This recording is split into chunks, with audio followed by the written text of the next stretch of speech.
There you are. Hi, Raashi. How are you? Great. How are you doing? Doing well. How's everything going with you today? It's good. Excited to be joining you and having a good conversation. I just got to listen a little bit to Lauren from Square and just shared some really incredible insights. Awesome. Yeah, you're in great company today. We have quite the lineup, and we're honored to have you here with us. Where are you calling in from? Right now, I'm actually out of New York. Okay. Are you usually in New York? Uh, Splitting the time a little bit. So Yeah. the Next Insurance is based out of Palo Alto. So going kind of back and forth. Nice. Bi-coastal. I like it. Very cool. Exactly. Well, welcome to the show. So before joining Next, you were at Google working on global brand marketing for consumer apps. What was it like moving from a household name brand like Google to a newer brand like Next? And what's exciting for you about joining this company? Yeah, definitely. So I was at Google for about 2 years, and I was at Pinterest prior to then. So I had been at a couple of different, what we would call tech platforms that have pretty well-established brand awareness. And I had some really amazing experiences at both of those companies. The reason I left to go over to Next is because it was really an opportunity to jump on and build a brand. So a little bit of the backdrop is I had worked really closely with a great creative director when I was on the agency side, and that was about 10 years ago. And his name is Spencer Hansen, and he is our executive creative director at Next. So we essentially kept in touch over the past 10 years, and always were looking for opportunities to collaborate and work together again. And he kind of showed up and gave me a little bit of the mission of Next. And for those of you who don't know, Next is insure tech. So it's new insurance, but it's working on innovating the way systems, small businesses specifically, get insurance. And what I immediately was attracted to about the business is that it felt more like a mission-driven company rather than a traditional for-profit business. The intention was to help entrepreneurs thrive. That is what we think of as the vision at Next. And everything we do is completely baked into lifting up that small business. And so for me, being at more established brands, it was this opportunity to not only build the brand for Next, but actually help other small business owners build their own brands and figure out how to help their businesses thrive and become successful. And so that was just a really compelling opportunity. I think there's a little bit of time and place. We started talking a lot more about small businesses and the impact of small businesses on neighborhoods, on local communities once COVID hit.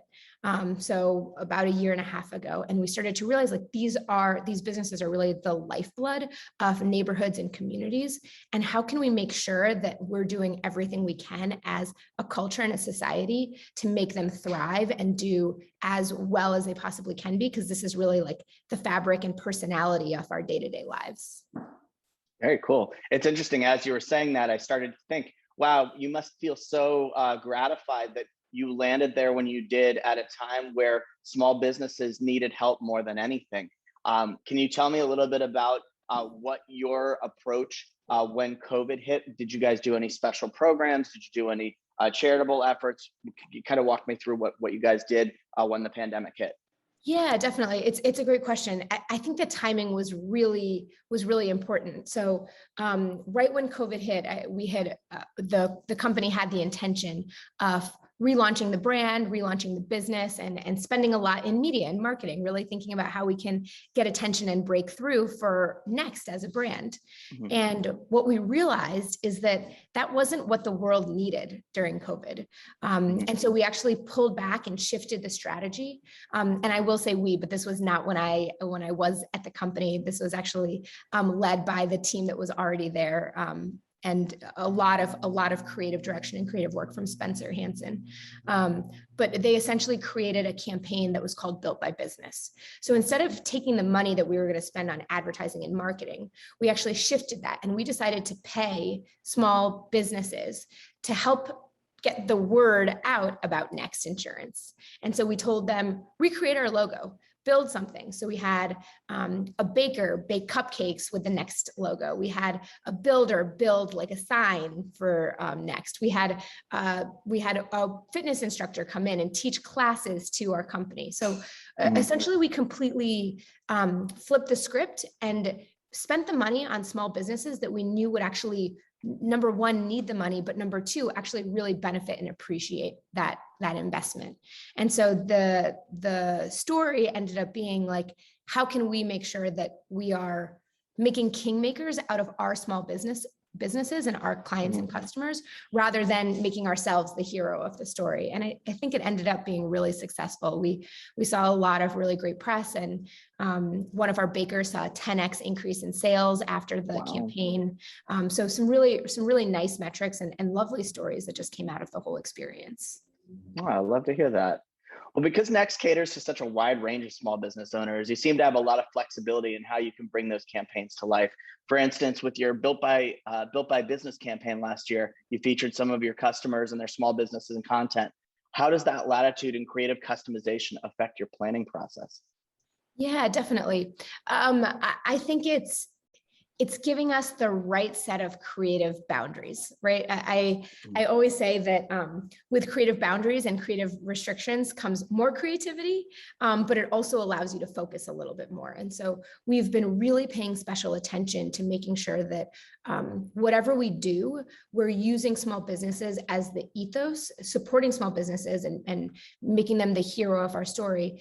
That becomes the ethos of our brand. And so every decision that we make, how do we make it? So one of the examples that we've been talking about is whenever there's music in some capacity. So if it's our on hold call music, or if it's something else, we're making sure that we're hiring independent musicians as opposed to like a big production company or something like that. So it really goes all the way from the big to the small in terms of the way that we are developing our culture. And I think the thing that I'm really proud to say about it is that this is not something that's just happening in the marketing organization. This is something that happens end to end throughout the entire company. And it's something that we work really hard to maintain and make sure that we develop and kind of push forward. I will say sometimes it's not possible always to do all the things we want with small businesses. So whatever we do, we always try and make sure that we're paying attention to the details and really executing in a way that makes it feel like we are living the mission of helping entrepreneurs thrive, and we're not necessarily just speaking out of one side of our mouth. Gotcha.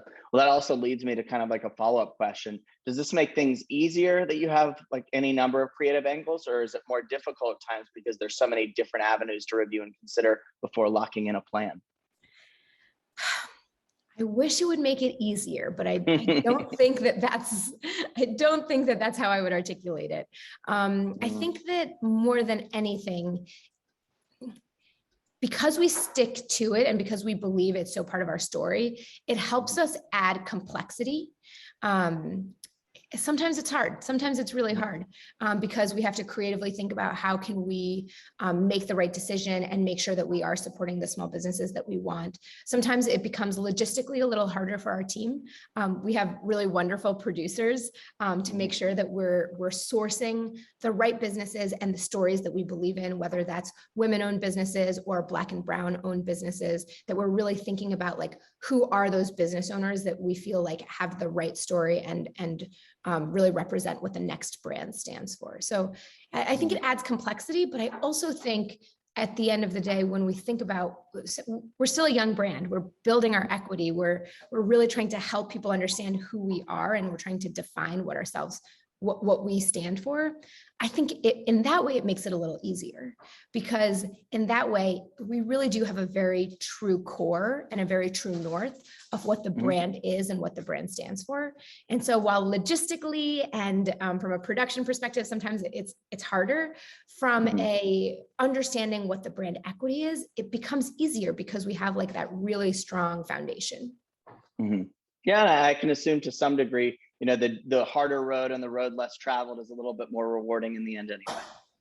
Fingers crossed that that's the case. That's what we're hoping for. Love it. So Next was highlighted by Forbes on their 2021 list of most innovative fintech companies. Can you tell us a little bit about what it's like working for a company that's still in relative infancy, being founded only 6 years ago in 2015, but that it already has such a strong product offering and team behind it and very big plans for the future? Yeah, definitely. I mean, I think that that's one of the most exciting things about this company and this business. We use the rocket ship metaphor often, and it's something that just really rings true. So when we think about the business, it was founded in 2015. It's grown tremendously year over year. They've almost doubled in growth every single year. Or actually, they have doubled in growth every single year. Wow. And when we think about the implications of that, I mean, it's really wild from an employee standpoint. So it's very rare. I've just been at the company since March of 2021, but you can start to see sort of like the different tenures of the different employees, and you kind of have the crew that's been there for 4 years plus. They've been the original crew who has been there right from the beginning, and then you start to see, like, as the company has gotten older, there's more and more people. But what I think is what I think it's yielded is, with that incredible growth, the company still is most excited about fresh, innovative ideas. There's this like very rich culture, and that is really led and trumpeted and supported by Guy, our founder and CEO, who talks about making sure that we're allowing entrepreneurs thrive and facilitating that. But it comes through in terms of like how hungry people are to come up with new ideas and fix broken processes and do all of that. So it's an interesting phase of the business where we really are scaling. And so we're going from every individual person having their hands in every part of the business to making those processes, to scaling up a little bit, to being more deliberate about making sure when you do a project, that project has wide-reaching implications and can be something that scales a very large business. And so you'll really see it in the talent and the employees that we have at Next, where people are thinking big, and that type of thinking is encouraged. We have the opportunity to say, like, you as an individual can still shape the company culture, and you as an individual can still make a really big impact on the business. And for me, that's something that's very special. And I think it's a very special phase of growth that we're in that allows us to be able to have such dramatic impact on the work, but then also be able to have a certain set of resources so that we can make those changes happen. Nice. And for you being only 6 months into a job and starting in a pandemic, what is the collaboration? I mean, you really seem to speak so positively of the rich culture that your company has. What's that been like for you to assimilate? And then also, like, do you guys have aggressive plans to get back into offices anytime soon, or are you guys kind of in a wait and see sort of mode? Yeah, it's a great question. I think I'll speak for everyone. I think everyone's getting a little antsy to see each other in person. It's definitely something that we have found with technology, with Zoom and Google Video, Google Meet, and all of our different like video chat and technologies to see people. We can connect, and there is the ability to connect, but there's something special about in person that we just have. So it's something that we are looking forward to. We are currently not in office. We are working remotely, and that's primarily due to the Delta variant. We had opened up offices briefly, but then ended up closing and encouraging people to work remotely again, just out of precaution for everyone's health. So we're planning on doing kind of a wait and see. I think that the company has been really cautious and really deliberate and protective of individual employees' health. And so that has been something that I have really appreciated.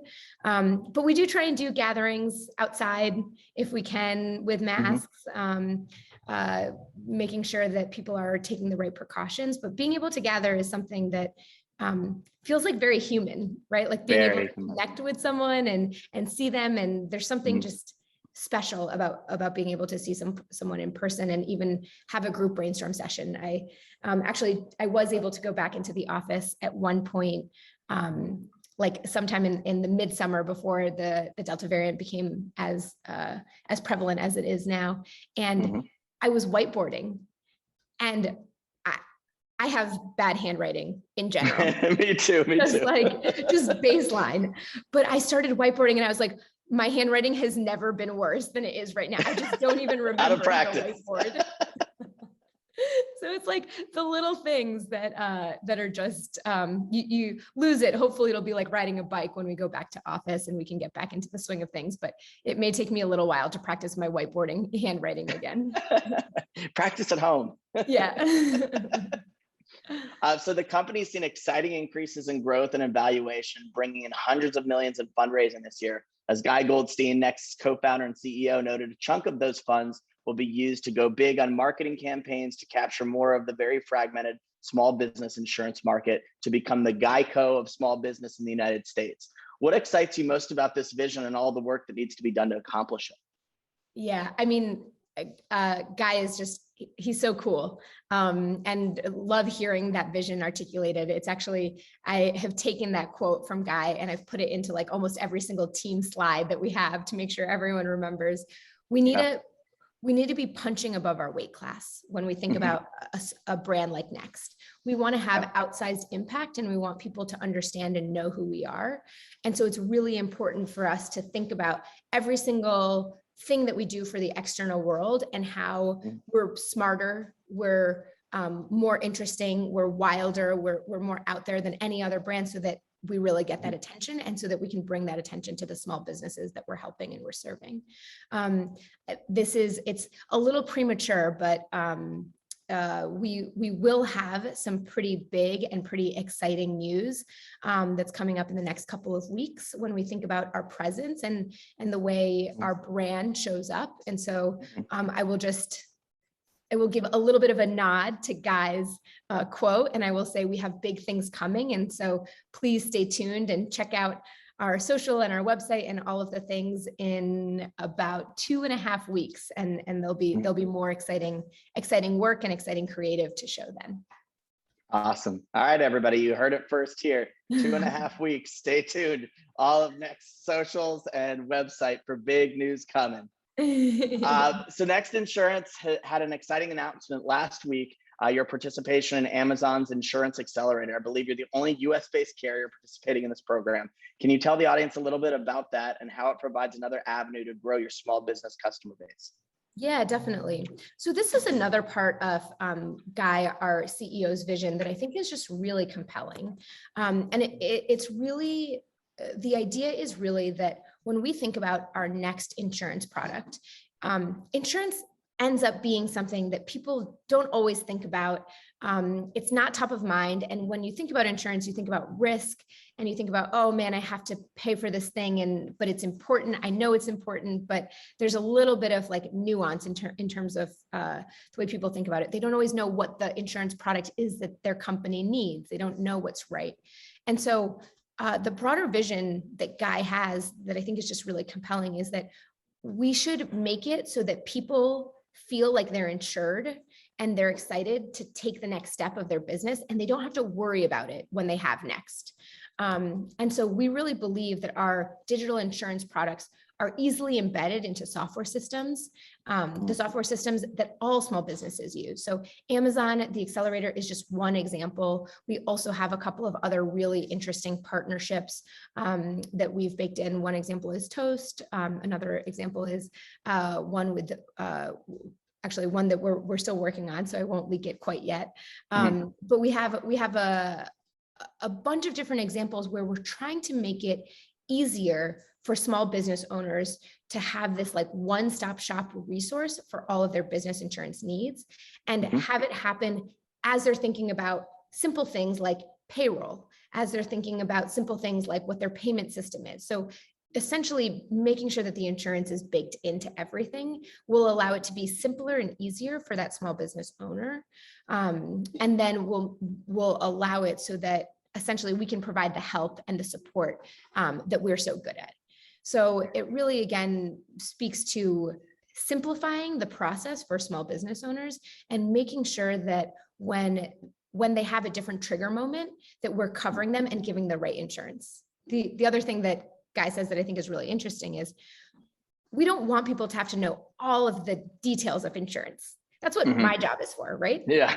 we can help you with all the details. We just want you to tell us like the most important criteria, make it easy for you to say like, okay, Next has got this. They will allow you to take the next step in your business, and they'll allow you to get going. So tell us a little bit more about the Toast partnership.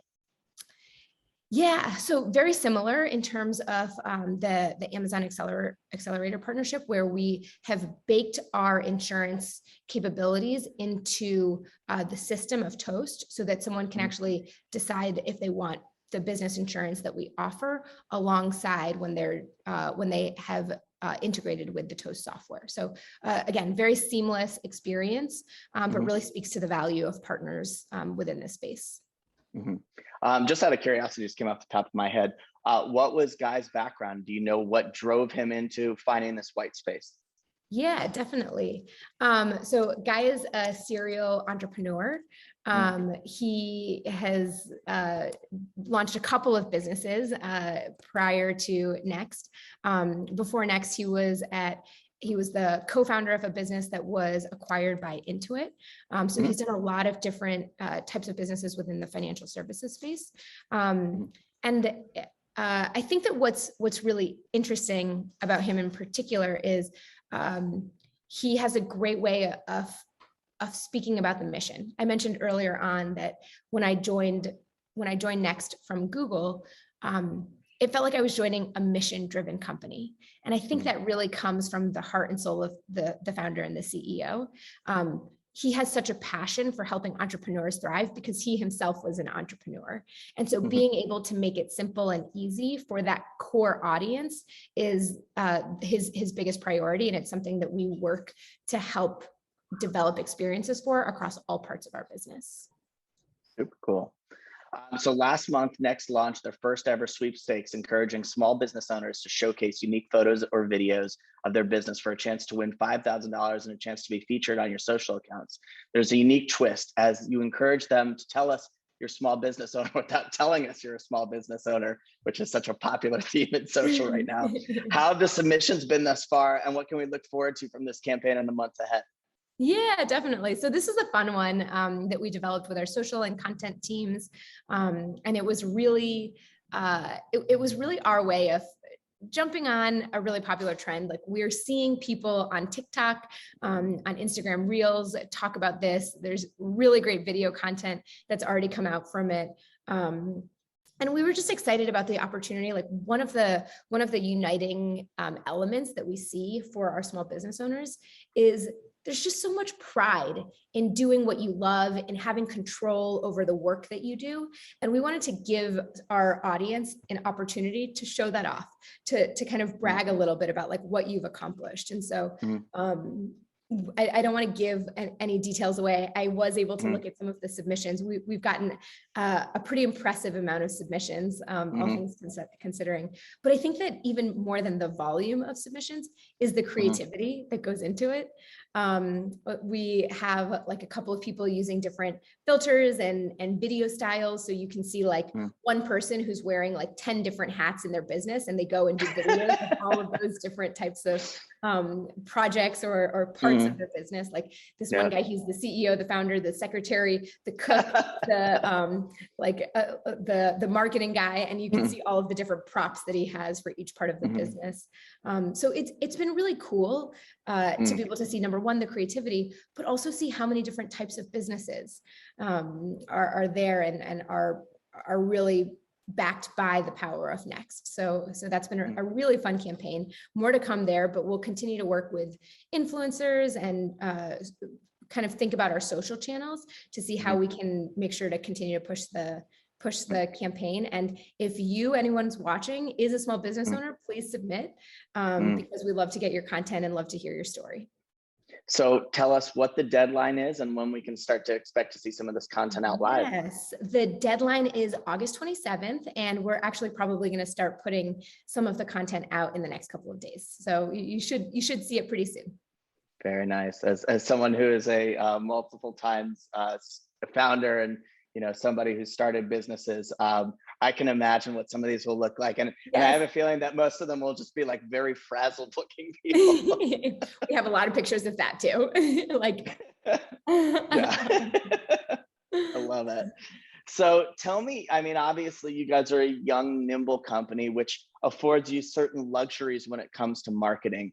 Obviously, you don't have to do Super Bowl commercials. You don't have to do big planned out marketing initiatives. Do you guys find yourself on a 6 month ahead calendar? Do you guys find yourself doing things very nimbly at once? And what are you like? What are sort of your leading social, or what are your leading media channels? Not that social is everything, but like where do you guys really lean in?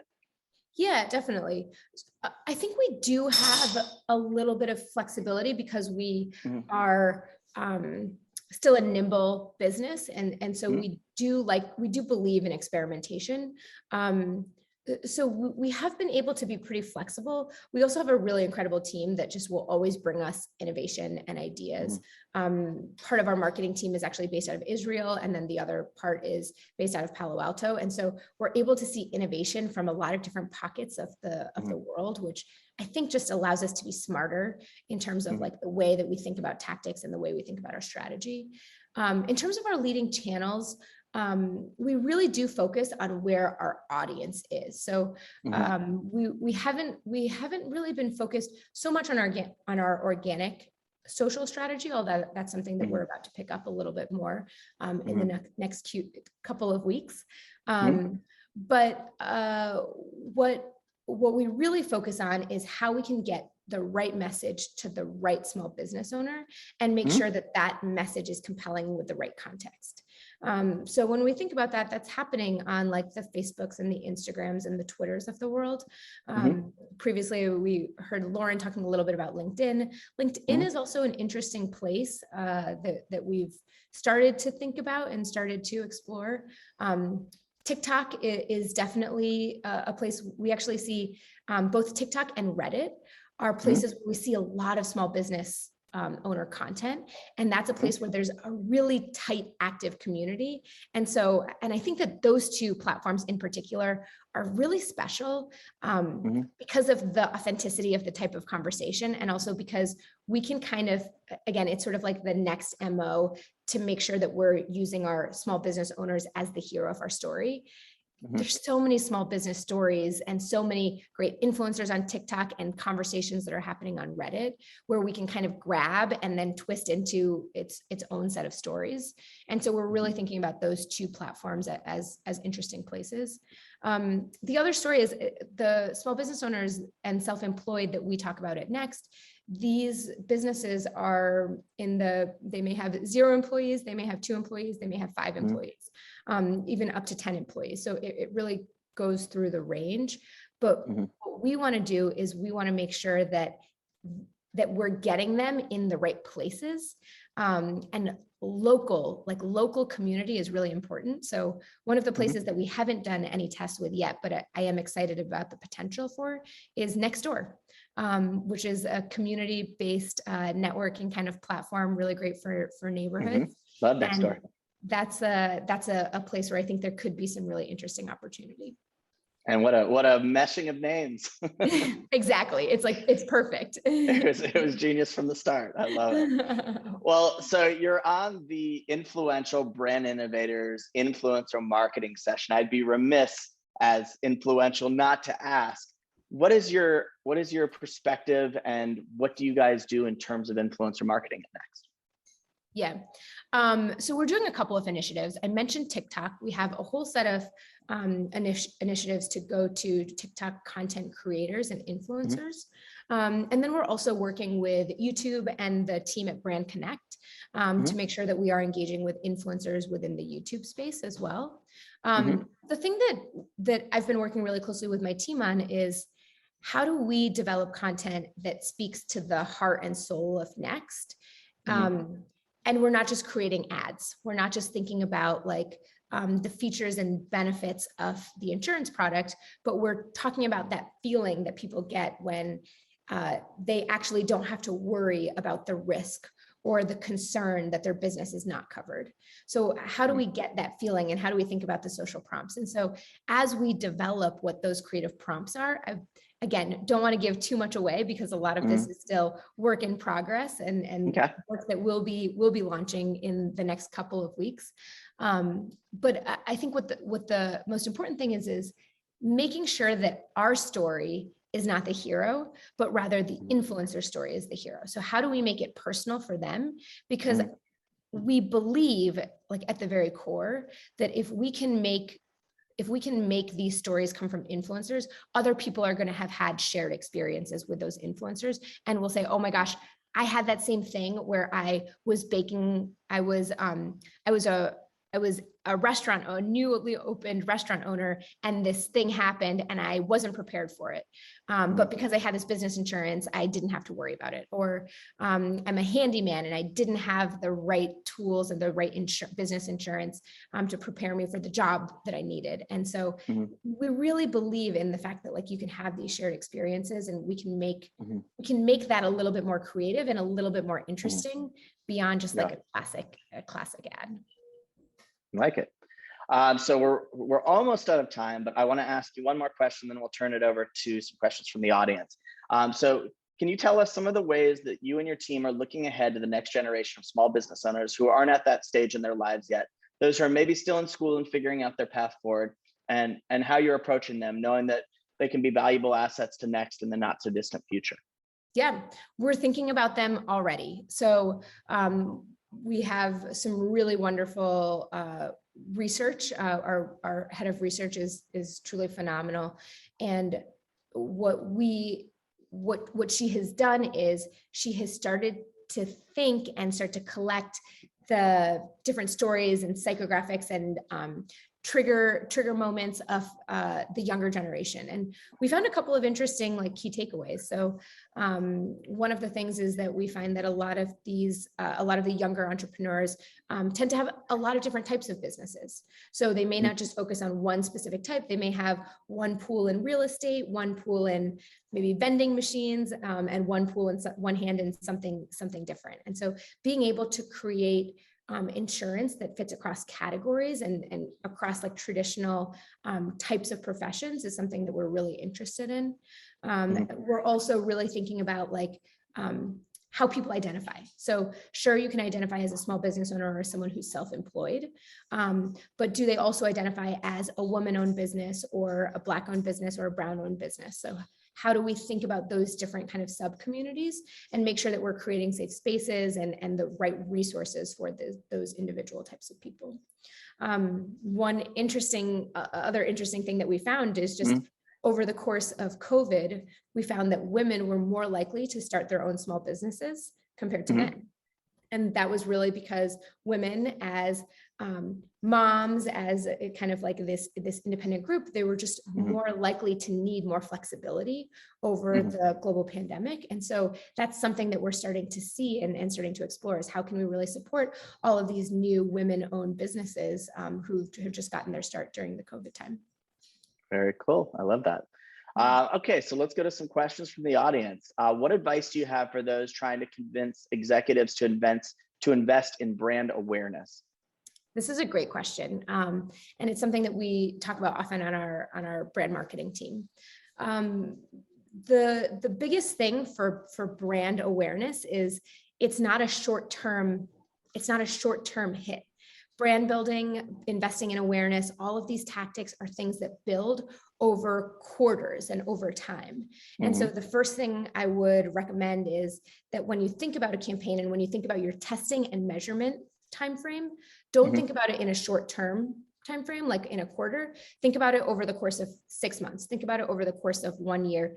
And really, I mean, from what I know of my time at Pinterest and Google, you're building equity like 4 years in, 5 years in, like all of that pays off. And so I think it's just adjusting the time horizon of when you can expect results, but creating like smaller milestones to make sure that you're actually driving some type of performance and some type of like impact to the bottom line. So I think those are like the two biggest criteria. The other thing that I'll say that we've talked a lot about is brand doesn't always have to be above the line channels like TV, radio, out of home. There's some really interesting brand tactics in the digital space. So YouTube has some really interesting offerings. Our social platforms provide some really interesting brand awareness type studies. And so using those as little mini milestones to get to that broader story of the equity that you build in brand will be important. But at the end of the day, I'll tell you, there's no silver bullet. It will always be hard. And it's something that we have to like push through. Yeah. All right. Well, that dovetails very nicely into our final question. They gave me the 2-minute warning, but I think this is a great way to close it out. So what can heritage brands learn from newer digital first brands when it comes to authentically marketing to Gen Z? Yeah, that's a great question. Having been on both sides of the business, the couple of things that I'll say, I mean, you had mentioned this, the idea of creating consistency is really important, but those brands that stay too consistent have a fear of degrading and losing relevancy. And that feels like a little bit of an obvious statement, like staying too consistent, you lose relevancy. But as brand marketers, it's so important to drive consistency. It's so important to make sure that your brand you're building the equity and that people know what you're talking about. But creating frameworks so that you have places that you can flex in and out. So like, when we think about our TikTok strategy, when we think about how we're showing up there, we want people to recognize our brand and the beautiful look and feel that we have on Instagram to be replicated on TikTok. So how do we create those like pockets where we're able to essentially break the mold, but still do very, very brand centric things? At Next, we believe that like small businesses need to be at the core of everything we do. We make sure that happens, whatever the channel is, but we allow the format to be different. We allow the look and feel to be different. And I'll just go so far to say, like, I think that that's a really interesting question. I also think the flip is interesting, which is what can new brands learn from some of the heritage brands? So true. Yeah. Because there are some things that like, you kind of feel like, oh, that's a heritage brand. And